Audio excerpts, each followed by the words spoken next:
Oh, Suzanne, my heart is on fire. Reckless desire for old Suzanne. Oh, Suzanne, my heart is on fire. Reckless desire for old Suzanne.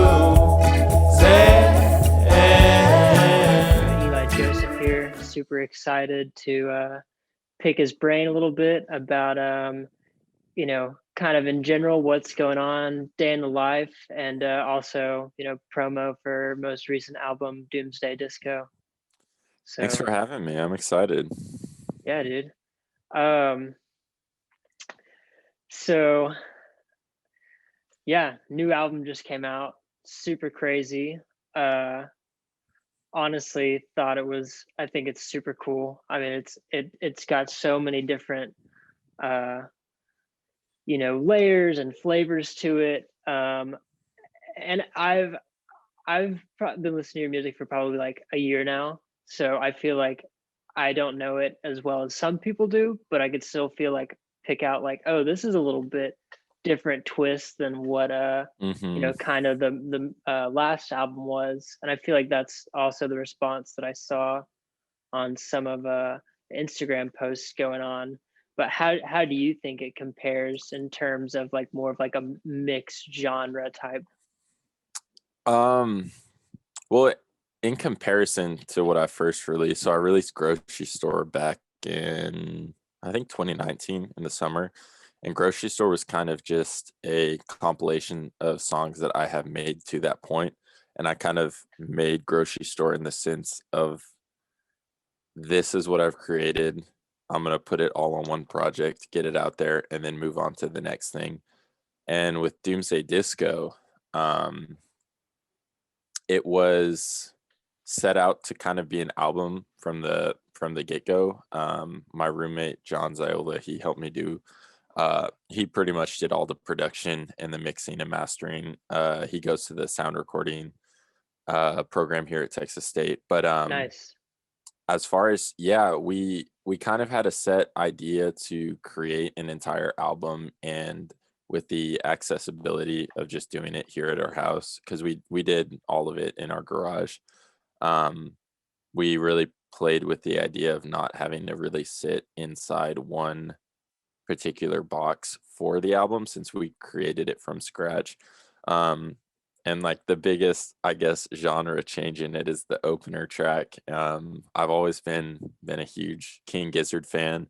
I grew up on a lot of rock and roll and stuff like that, and so my thought was, why not have just a tiny bit of, thrash metal, stupid, like stoner metal type stuff.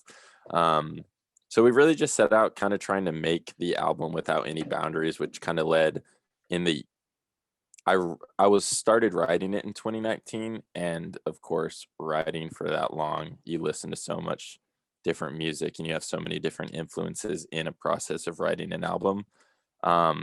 So I kind of decided to just kind of pour into the idea of having like an eclectic album, having a bunch of different sounds going on at once, and just seeing where that ended up. And frankly, I'm pretty happy with the product, and it is super different than what we made before, but I would That's definitely okay.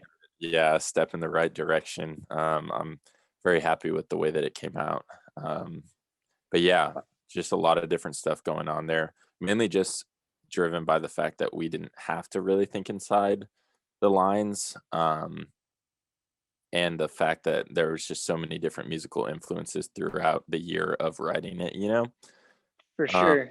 This past year's been so crazy. So I feel like yeah. that's been much more of an accurate Yep. reflection of like, taste changes and, Mhm.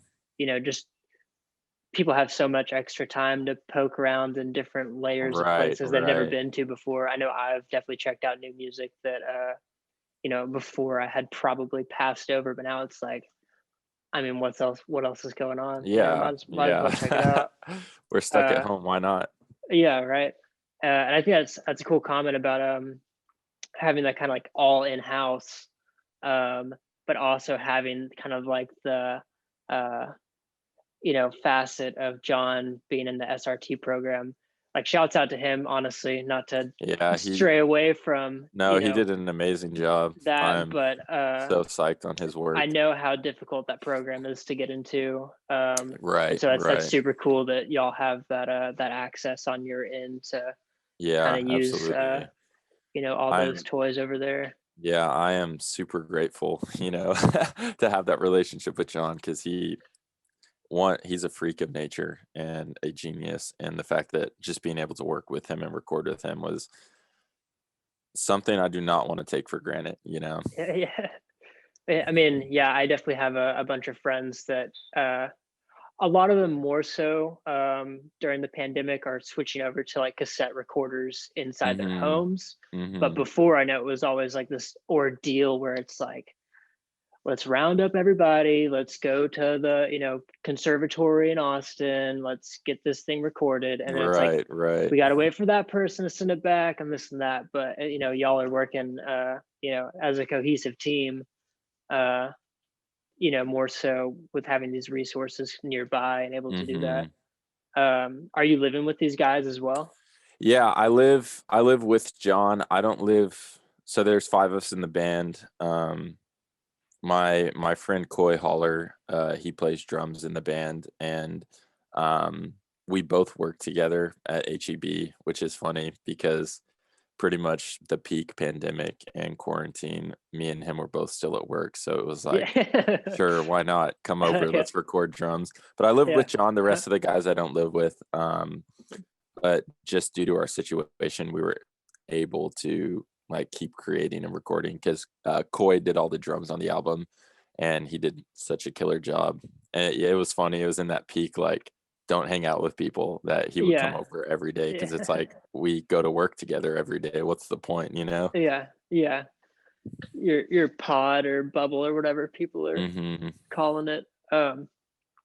And that was kind of like another question that I had is like where did all these guys come from? I imagine you were all students.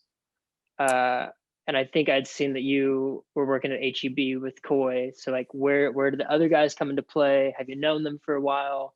Is this more so like a, you know, you captain of the team, just kind of pulling these people in as you see fit, or like what's going Yeah. on there? So me, John, and Coy, we did the majority of the work on the album, but in the band, um, John plays synthesizer and Coy plays drums. And then we have James Caton. He's actually in the UT Jazz program and he plays bass with us. And then my Nice. friend Jonah Brown, he plays lead guitar. And it's funny because it's one of those situations where all of these guys I've known for a really long time. John, James, and Coy, we all graduated from the same high school. We all went to Wimberley High School together, all graduated different years. But I've known these guys for a really long time, and it was kind of one of those things where I was writing music and I was living with John at the time, and it was more so just hey, I have these songs, it'd be fun to play them live. Let's get some friends together and play them live. So I kind of organized the band back in I think mid 2019 or early 2019. I got all these guys together and just asked, hey, like, do you guys want to play some of my songs? Do you guys want to play some shows? And it worked really well because we all had known each other to a degree, and I'd known everybody in the band pretty well. Not everyone knew each other great, but Yeah, like they knew of each independently. other. Yeah, so then we just got together and started learning the songs and jamming, and I think having that prior relationship with those guys, Jonah, he lives in Dripping Springs, and I actually met him way back in 8th grade. We did this weird like homeschooling co-op kind of thing together over in Dripping Springs, and we became friends there just because we were the only kids that were interested in music and weren't rednecks or like we had social cues, which was funny.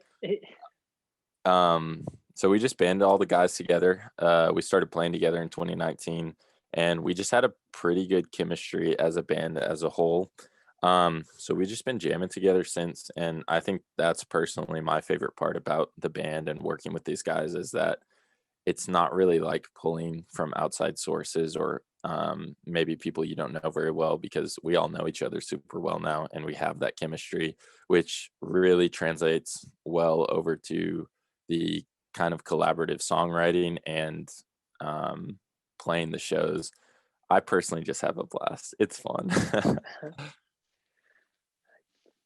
Awesome. Yeah, that's a cool background on that. It sounds like you guys are like at a point where you can still build on relationships and nothing's like stale and you're like, oh man, like gotta get Right. in the studio with this guy, like Right. you know. Uh It's always a good time. yeah. So I wanna jump back to,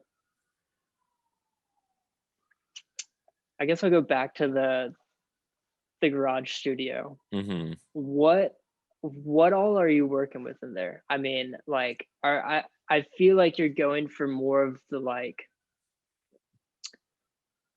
kind of like unfiltered raw, but at the same time, when you guys are throwing on stuff, they're kind of like out of this world, like hmm edits on and stuff. What's the breakdown of like what's your daily driver in there that y'all are rolling with?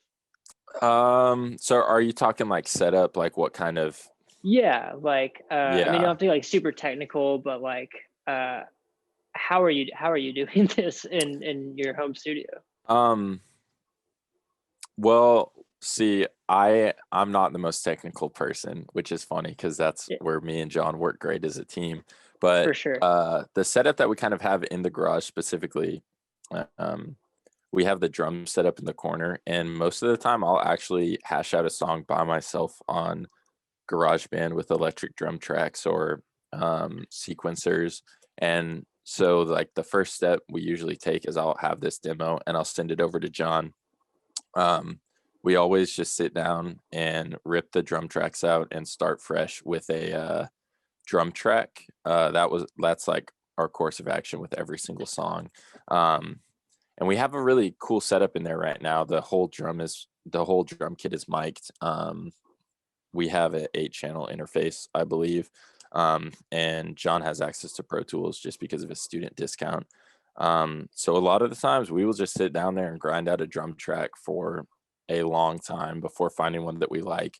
And then once we get that drum track, we start building the pieces on. We usually go bass and then guitar. Um, that seems to be the only consistent thing that happens when we get into the studio. We always just focus on getting that drum track out there first. Um, Yeah, but that was definitely a note I had on here because like some of them are so layered. I'm just like, right, where is this guy? Where do you start off with this? It's going so yeah, many places. I was kind of like, it seems like because that's the thing about working in like our own home, is that there's not really any sort of set. We have to do this and this and this, but I find that we always would do the drum tracks first and then the bass tracks. And then once we had like a solid rhythm section in there, we would just start getting weird with, what auxiliary percussion do we want to put in there. We have we have this roto tom set up, so it's just these 3 toms that you can rotate to tune. And we recorded so much on those where we would just crunch them and compress them and phase them in and out. yeah, So it's funny because that was the only consistent thing that we had really when we'd work in the studios, making sure we got those rhythm tracks.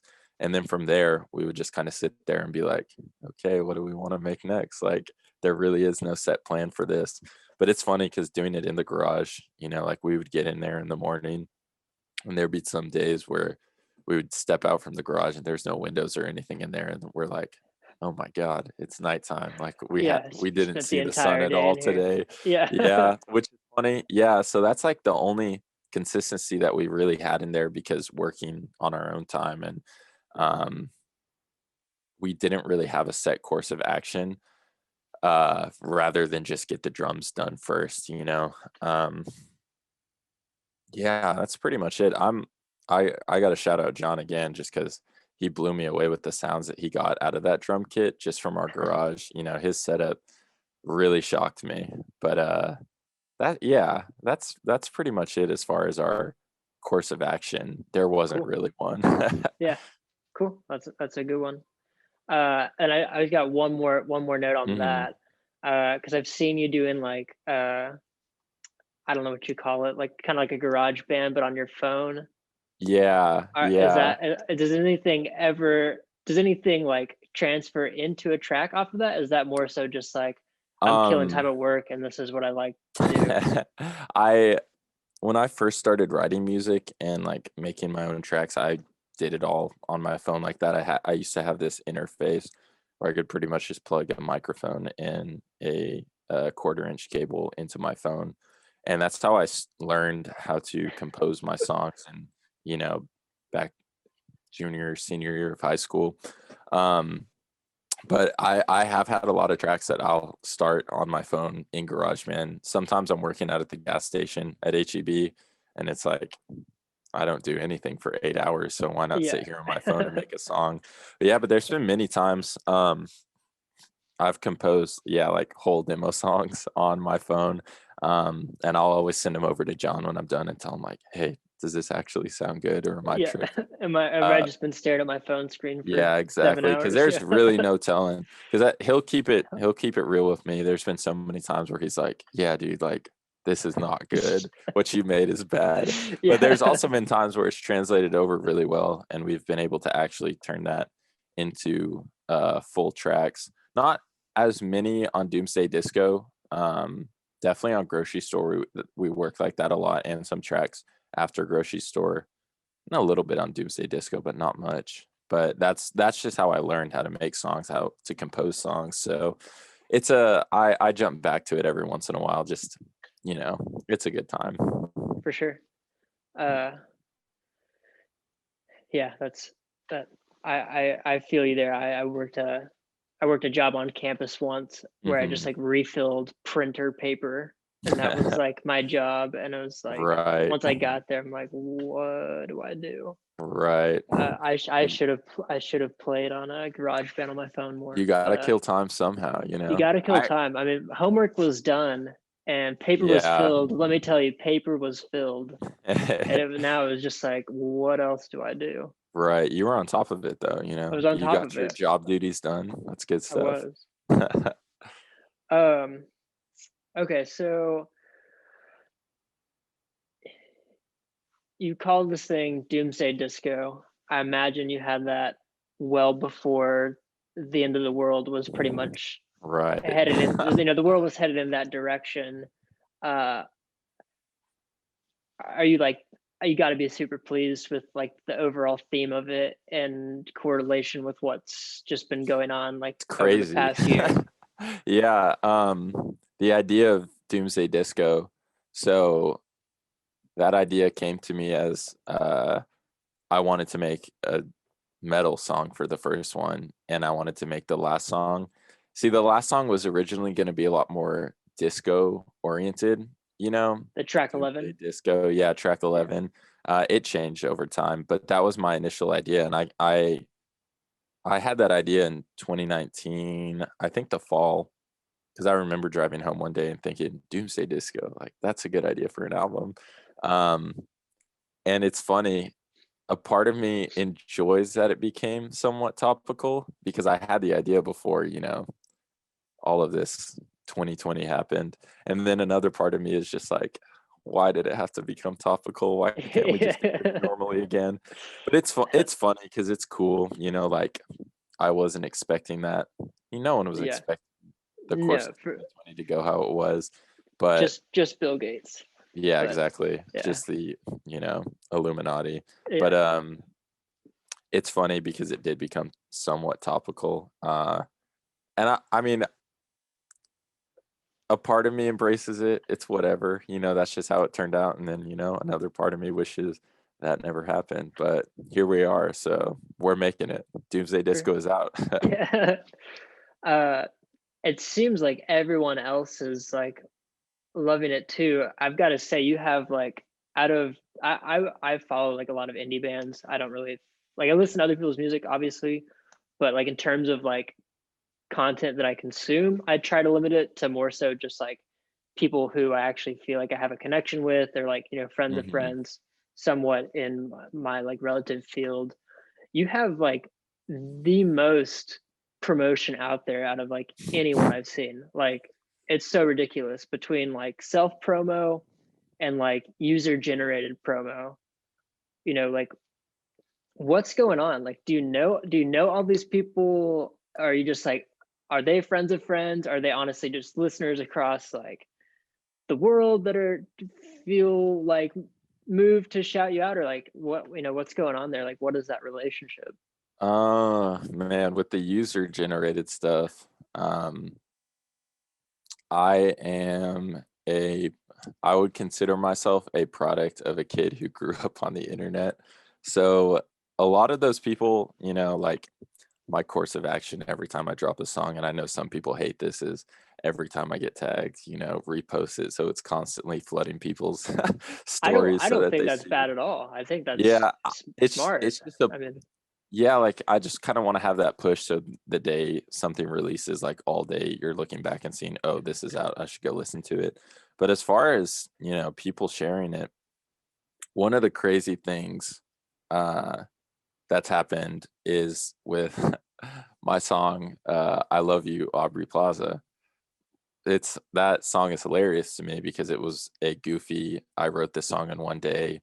I did not think it was going to gain any traction, but it's got like the somehow, highest streams, yeah, right? exactly. And Yeah. somehow through Spotify and their algorithms and this and that, I'm almost at 500,000 streams on it, which is insane to me. I think today, actually, I think it came out 2 years ago today, if I Wow. recall correctly. But that's crazy. So I instantly looked into how do I set up my Spotify profile? How do I take control of my own artist profile? And one For of the sure. things that you can do through there is linking your Instagram, your social medias. Um, so there's actually a large handful of those people that are generated just from generated that have found me just because of Spotify and the Discovery Weeklies and algorithms and stuff. And I also try to interact on like a consistent level with a lot of these people. A lot of these people are friends of friends, mutual friends. And a lot of people are just in Instagram users that I like their content on their page. So I follow them and built a relationship with them. But the whole user generated promotion is insane to me because I don't know the majority of these people. I might know their friends or I might have talked to them a little bit in Instagram DMs, but um, sometimes when someone follows me and I like their page or their music or art or whatever, I really try and form some sort of relationship with them just because I very much enjoy networking. So some of those people are just Instagram friends, but Yeah. it's crazy. I Yeah. The internet is a very wild place to me, and I don't Internet's understand it very internet's well. nuts. And It then is. you start throwing in these like algorithms and stuff, Oh yeah, and it's like insane. all these other things.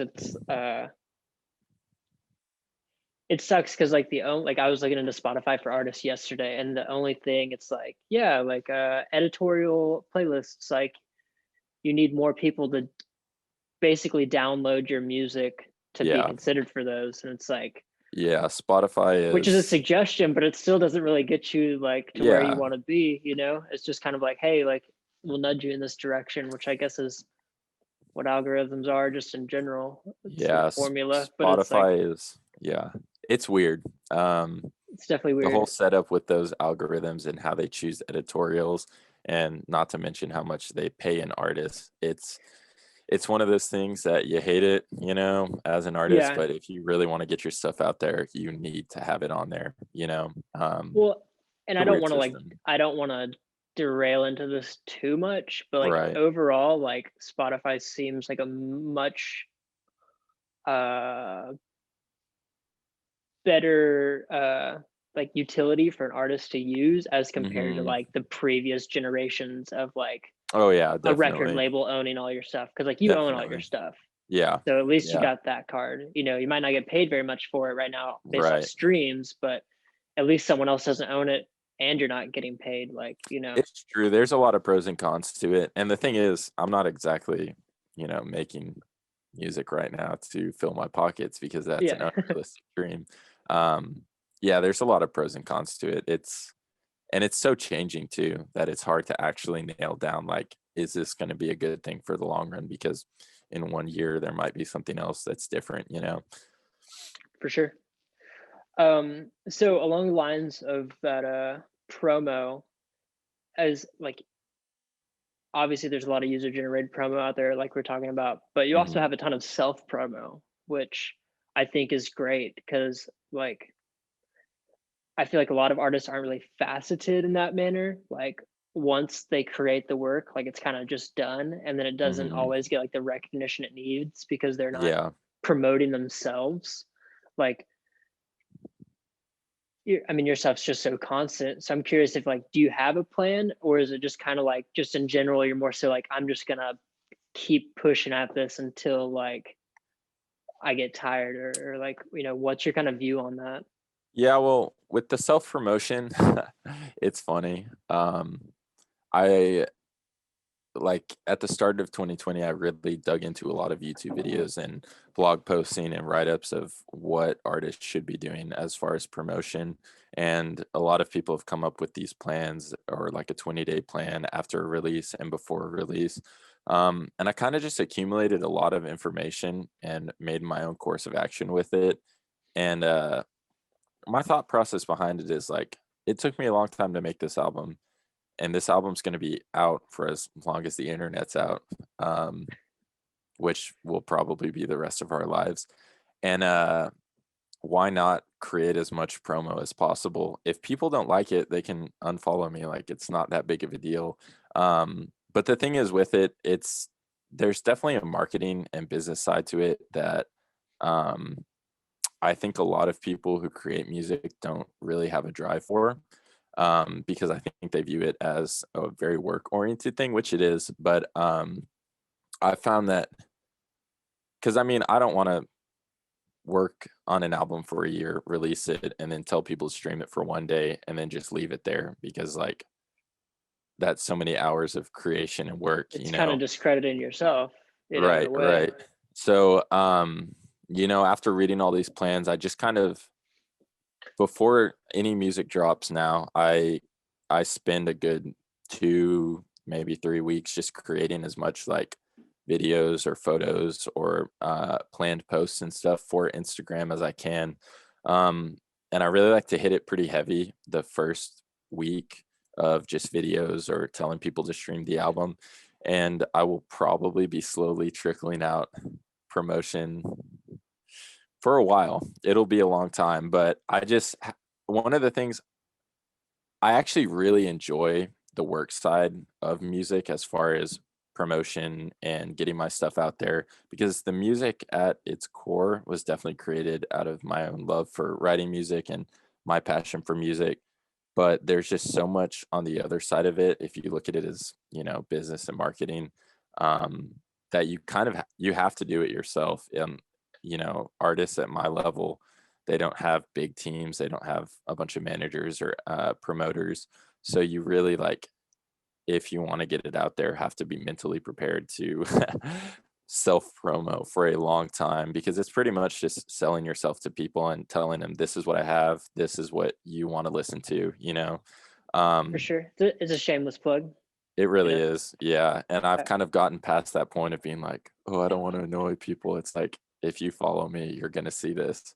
yeah. Um, Well, and I saw a video of you at I think it was Zilker, and you had a microphone and you that was so played you silly. played your song for someone, and the guy was like, we were like, would you listen to this? And the guy was like, nah. Yeah, he was Just like, like, "No, I'm not gonna do that." That was funny. I was, that day specifically meeting up with a friend of mine that I met through Instagram. He's from he's from Pflugerville, but he does a lot of video work, and we met at Zilker, and I had this crappy little camcorder with me, and I was like, "We should just make a video. This will be fun." So I went around and just shared the song with people, and I told them that, "Oh, yeah, it's this guy coming out of San Marcos, like, what do you think of his music?" And there was when I kind of portrayed it like it wasn't my music, there was a lot of honest opinions that really, were enjoyable to hear firsthand. It yeah, was pretty comedic.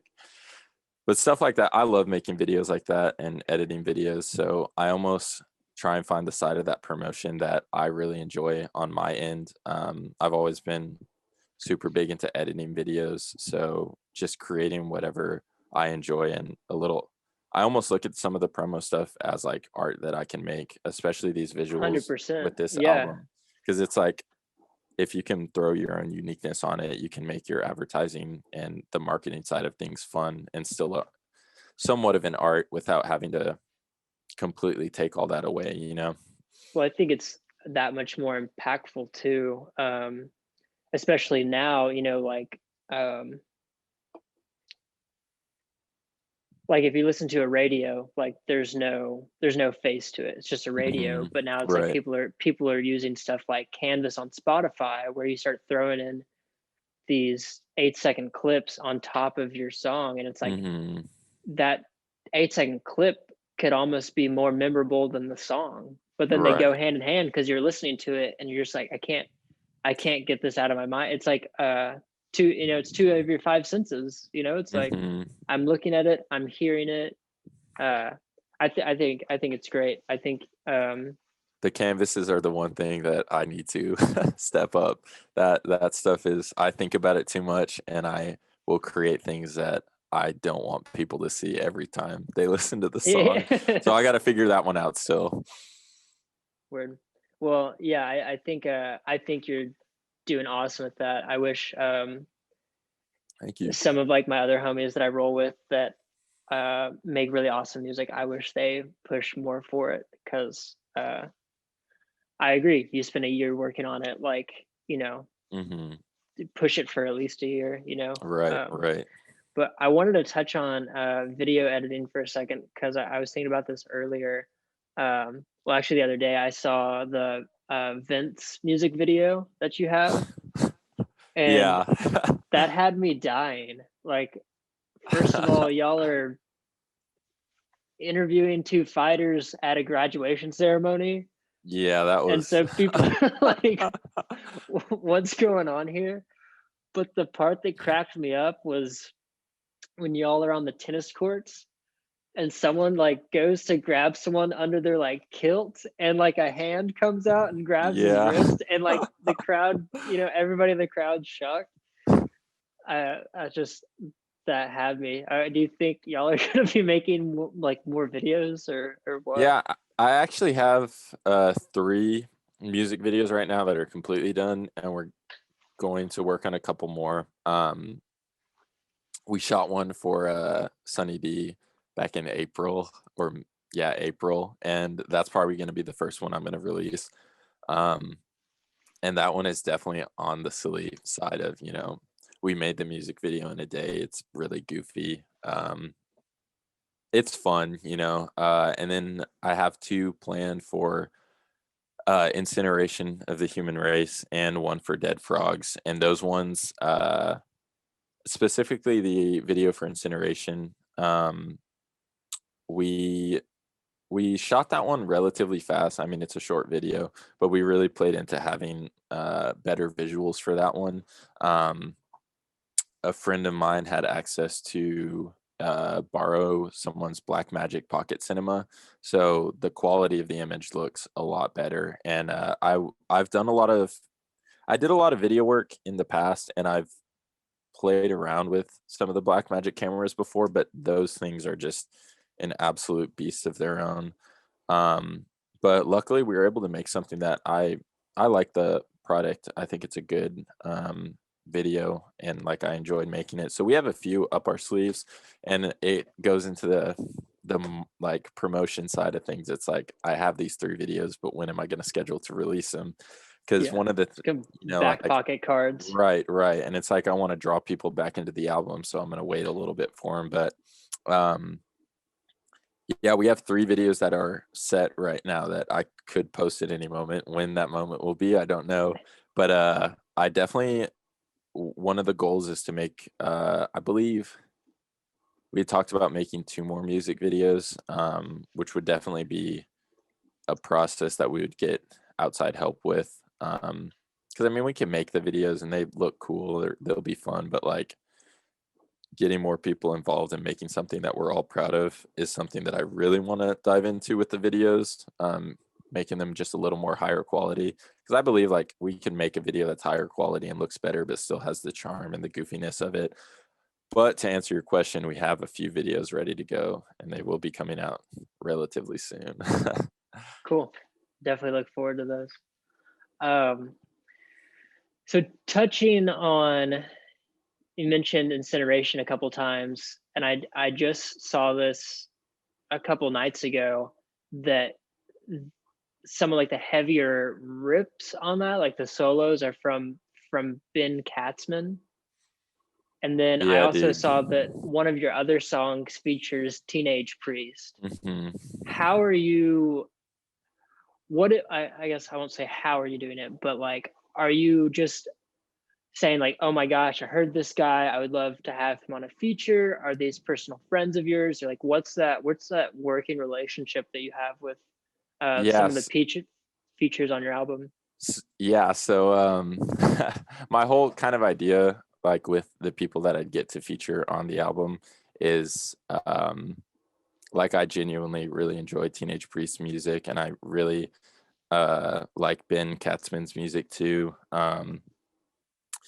I wanted to get people involved if they wanted to be involved, that I enjoyed their art and I enjoyed their product. And as far as BK goes, I was following him on Instagram for a really long time because I think I found him. I think he managed a tour or promoted a tour for Mac DeMarco or something along those lines. Because there's a video of him somewhere where he's just jumping into a a mosh pit from the stage while Mac's playing. And I found him through that because back in high school, like the end of high school, I was absolutely obsessed with Mac DeMarco and watched every video possible, as every kid who makes indie rock was. Um, but I found him on Instagram. I was just following him for a long time, and then saw that he was just like an absolute ripper. And even like way before we had even written the song, I had sent him some of my older music and just told him like, hey, like I really like your stuff. Like if you want to check this out, that'd be sick. And I released so my song On the Run, I released that back in 2019, I think. And I sent that to him, and he sent me a message back, and he was like, dude, I really like the track. It reminds me of those super early raw 4-track recordings. Um, and we kind of just formulated a relationship to do that on Instagram, and we would just send each other messages here and there. And it was cool because it's one of those things, like with his music and his art that he creates, like I genuinely like it. It's not that he has like maybe networking or connections, which don't get me wrong is a good thing. Yeah. But like as far as his music goes and his art, like I genuinely really like it. I have a little picture that he sent me hanging on my wall right now. But I just messaged him one day and I was like, hey dude, like I'm making this stupid like thrash metal track. It's super goofy, super fun. Like, do you have any interest on ripping on it? And like within 15 minutes, he sent me a message back. He was like, dude, please send me the song. So I was super psyched on that one just because I don't know him in real life, but we formulated a relationship over Instagram, and he's an artist that I really enjoy. I really like his stuff. And with Teenage Priest, so a friend of mine lived with him, lived with Teenage Priest in Australia for a little bit. And then he told me one day, like before his song Cool to You got really big, he was like, hey, you should listen to my friend Taylor. He makes music under Teenage Priest. And so he sent me a SoundCloud way back when. And so I followed him on Instagram, and it was just like, hey, you're friends with Robin? Oh, I'm also friends with Robin. I like your stuff. And he was like, oh, I like your stuff. So I've actually like known about him. And again, I haven't met him in real life. I've known That's about so his stuff for crazy. super long. Yeah, I know, it's wild. Um, I've known about his stuff for a super long time. And with Dead Frogs specifically, I didn't really know who I kind of wanted to finish out the track. Uh, and Teenage Priest was always just kind of an idea in my mind. But like a part of me was like, we followed each other on Instagram. Like we'd talked before, but a part of me was kind of like, oh my God, he's way cooler than I am. Like he's so big and awesome. And I remember sitting at Joe's Cafe over there off the square one day with I think it was Coy, and I was like, dude, I want to text him. I want to ask if he wants to be on the song, but I'm nervous. And Coy just yelled at me. He's like, you just need to do it, man. So I texted him that day, and he was super responsive to the song. And he was like, yeah, dude, like I'll record a part for it. So he recorded his part in LA and he sent it over, and BK recorded his part and sent it over from Florida. Just the beauties of the internet, man. It's a very Yeah, it odd thing, but grateful for it. yeah, it is a vessel for It sure. That's is. kind of It like is. what I'm picking up on, how more so uh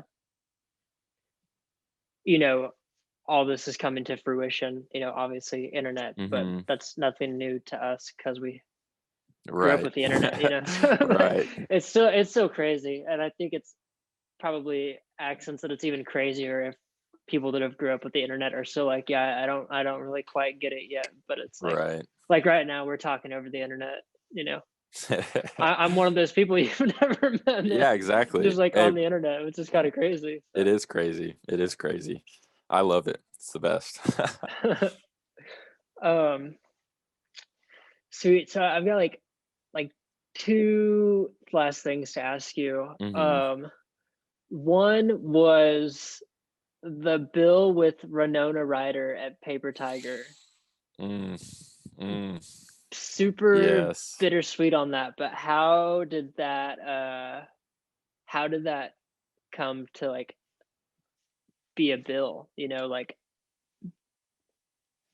were Y- you reaching out to them? Did they reach out to you? Like, how did that kind of come into like Yeah, being on the books? that one was interesting. So I've liked their music for a long time, and they're definitely like they're definitely up and coming, but they have a pretty good established, fan base and listens and stuff like that. And with the indie side of things, they still did a ton of work organizing their tour and getting all of that together. They posted a few months before their tour, before they had finalized everything. They made a post like, "Hey, anyone from Texas? Like, do you guys know any bands? Any venues? Blah blah blah. Like, we're in the process of sorting out a tour." And I just kind of swiped up on their story because I've been following them for a while and I enjoy their stuff. And I was like, "Hey, like, if you guys need a band, like me and my band would play. We love your music. Like, here's some links to my stuff." And they responded just with like a cool dude, like awesome. One of those things where I was like, yeah, I sent it to them, but like they're never gonna do anything with it. But Yeah, then back in January of last year, dang, that was a year ago. So we played at the coffee bar here in San Marcos. We played with do you know Elna? Have you listened to her stuff? I She's don't from believe San so. Antonio. Okay. She has a pretty she has a pretty good SoundCloud platform. Like she has a lot of streams and she knows a lot of people. Um, and so we were playing a show with her, and she just was a solo act, and Sleepwell over in Austin. We were all playing a show at the coffee bar, and I hadn't met Elna in real life. It was just kind of one of those things like, hey, I'm putting together a bill. Do you want to be on it? And she's super talented. She's awesome. But the show ended, it was super fun. And I was just talking to her, just telling her, like, hey, thank you so much for coming to play. Like, your stuff is so sick. She was like, hey, are you playing with Winona Forever at the Paper Tiger? And I was like, dude, I don't know. I didn't even know that was like a topic of conversation. But apparently she followed them and they followed her, and they sent her a message and asked like, hey, like, do you know anything about this Eli Joseph dude? And she was like, not really, but I'm playing a show with him. And then through that conversation, she hooked it up that we were going to be the opener at the Paper Tiger for that show. And I will be honest with you, like I kind of chose to just kind of forget about it because everybody had canceled plans. Like everybody had stuff that they had to, cancel, which is a bummer. But I was very excited for that one. And then I remember waking up like early March one morning and just looking at my phone and seeing a message like, "Hey, the tour's canceled." And it was just like, no. I Yeah. was so psyched for it. But that's how that came, into being. Very weird second hand connections, mutual friends kind of stuff. But That is, you are a wizard on the internet. You I are I am just going with the flow and stuff yeah, happens. that's cool. That's the best way to do it. Yeah, yeah. Yeah. But yeah, that's how that one came to be. That one was a bummer. But we'll get back to I, playing shows sooner or I later. just realized I said Renona Ryder when I was typing Oh, this up the other day, but he didn't even say that's anything, funny. so that's cool. I didn't It realize it till he didn't said, even click with me. I heard yeah, Winona and Paper Ver- Tiger and knew exactly yeah, what you were talking about. yeah. No, Winona forever. But I hope that comes back together and they will do that again and hit y'all up. Uh, or maybe y'all will be touring in Canada or something, and you'll hit up That would Winona be the forever dream. and ask That would them be the if they dream. want to open. Right, right. Yeah, I miss those live shows so much. One day soon. One day for sure.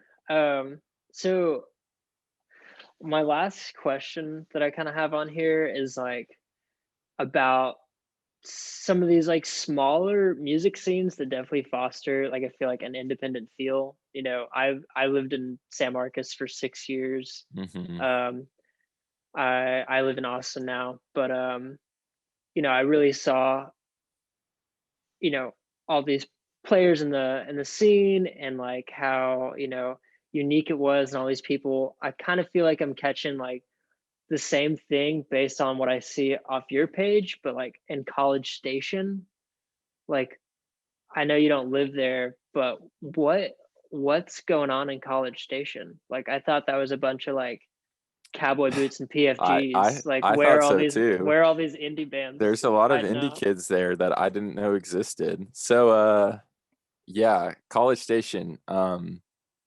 A friend of mine that I went to high school with, him and his best friend, when we all graduated, they went to A&M. They all moved up there. And I remember getting a call from him one day, and he was like, dude, like I met some guys and they're in a band and they're like the golden boys of College Station. Like everyone loves them and you guys got to come down and play a show. So I remember in 2019, we were supposed to play, we were supposed to play a Halloween show at Lazy Days through KTSW. And literally like as we loaded the car in and we're driving there, we got a call from one of the DJs and was like, she was like, yeah, like the show's canceled. Like Lazy Days just canceled on us, like literally 15 minutes before we were going to be there. And I remember just being super bummed out because it's like, oh, we're going to play our Halloween show. Shows are always fun. So I put a Yeah. message on Instagram. I was like, does anybody want us to play at their house show or their house party for Halloween?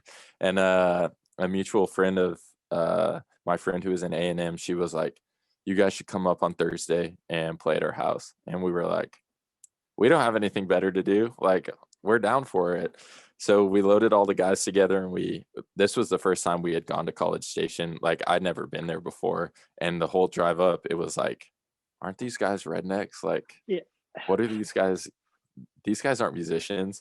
And it was super funny because we drove for 2 hours and just drove straight to this house of this mutual friend and just like got out in our Halloween costumes. And we're like, what's up, guys? Like, we're here to play a show. So we set up in this person's living room and just blasted out literally the loudest set that we had ever played before.